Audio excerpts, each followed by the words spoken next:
Good morning, ladies and gentlemen. Welcome to your HIMediaTV news update. I am your host, and a powerful quake rocks Japan. Nearly 100,000 residents ordered to evacuate.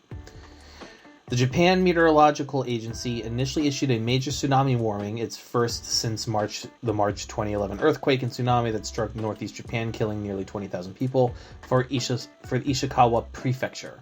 It later downgraded that and eventually cut it down to an advisory. The quake was a preliminary magnitude of 7.8, triggered waves about 1 meter along Japan's west coast and neighboring South Korea. This powerful earthquake struck central Japan on Monday, killing at least one person, destroying buildings, knocking out power to tens of thousands of homes, and prompting residents in some coastal areas to flee to higher grounds. It was the strongest quake in the region in more than 4 decades, according to the U.S. Geological Survey. Houses were destroyed, fires broke out, and Army personnel were dispatched to help with the rescue operations. Government spokesperson Yoshimasa Hayashi told reporters. An elderly man was pronounced dead after a building fell down in Shika Town in Ishikawa, broadcaster NVT reported, citing local police. Meanwhile, Israel's top court strikes down a key part of a judicial overhaul in ruling that could reignite divisions. The court ruled, by 8 votes to 7, that a government amendment to the so-called reasonableness law should not stand. The bill had stripped the Supreme Court of the power to declare government decisions unreasonable, and was the first major piece of a multi-pronged effort to weaken the judiciary to be passed down by the Senate, Israel's parliament, last year.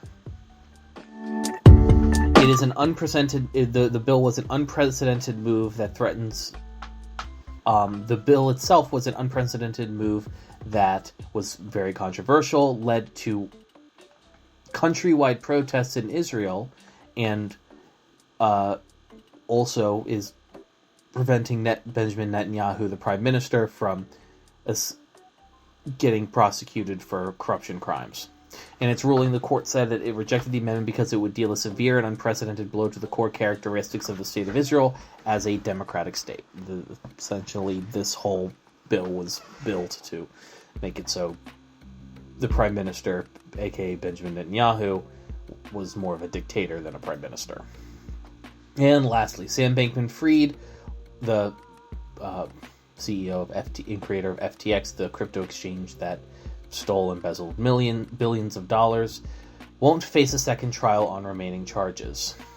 Following cryptocurrency king Sam Bankman-Fried won't face a second trial on additional charges after the co-founder of FTX was convicted of massive fraud last month, prosecutors told a judge.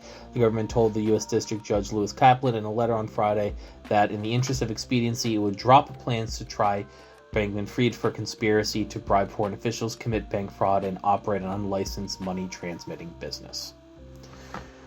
Ladies and gentlemen, thank you so much for listening to your HIMediaTV news update. We appreciate you, your time, and your listenership. If you're listening on podcasts, please consider sticking around for the post rolls. It helps out the show. And if you're watching on YouTube, please consider liking and subscribing. Helps the show. And also, more importantly, tell us what you think down in the comments. Comments boost the video. Have a wonderful rest of your day, and I will see you guys next time.